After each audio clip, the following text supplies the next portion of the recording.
بسم الله الرحمن الرحيم. الحمد لله رب العالمين، وصلى الله وسلم وبارك على المبعوث رحمة للعالمين سيدنا محمد وعلى آله وصحبه أجمعين. أما بعد، السلام عليكم ورحمة الله وبركاته.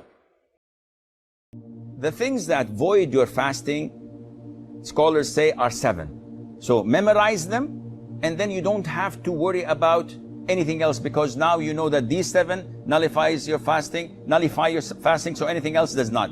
First of all, eating and drinking. So eating and drinking, anything that goes into your stomach,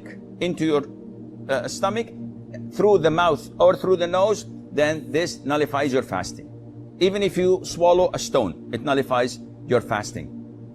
Secondly, whatever takes the role of food and drink, such as the IV, if you have glucose, for example, that you can live for 3-4 days without eating and drinking, just because of this IV is going into your veins. So this nullifies your fasting.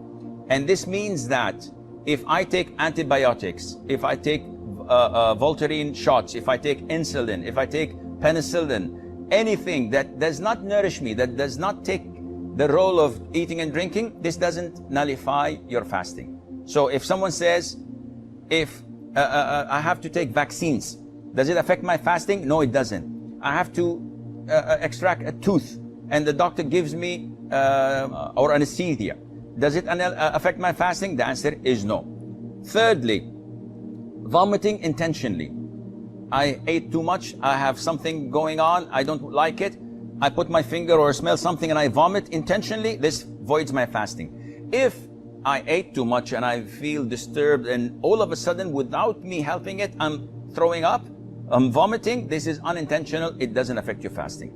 Fourthly, cupping, and this is an issue of dispute among scholars. So the most authentic opinion, it's safer not to cup while fasting. Cupping is having scratches and slashes on the back of your neck or on your shoulders and then extracting the rotten blood. And it's a form of healing and medication. It is good. The Prophet encouraged it, alayhi salam. But during fasting, refrain from it because it's an issue of dispute. However, taking samples of your blood for the hospital is totally permissible. Bleeding from your gum while the dentist is working, does not affect your fasting. Try not to swallow it. What else?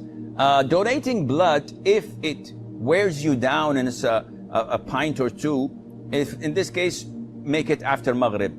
And if you don't have the possibility to make it after Maghrib, then do it and make up for that day.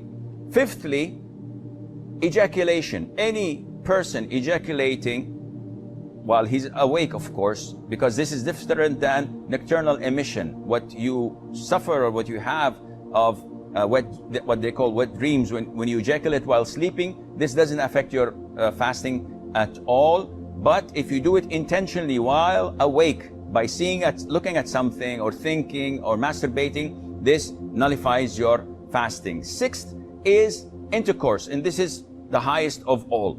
And we spoke about the expiation in the beginning. Seventh is the blood of menses or postnatal bleeding.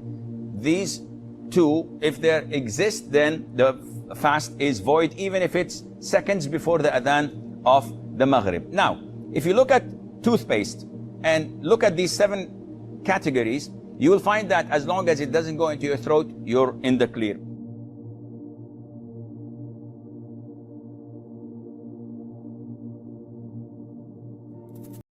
Allah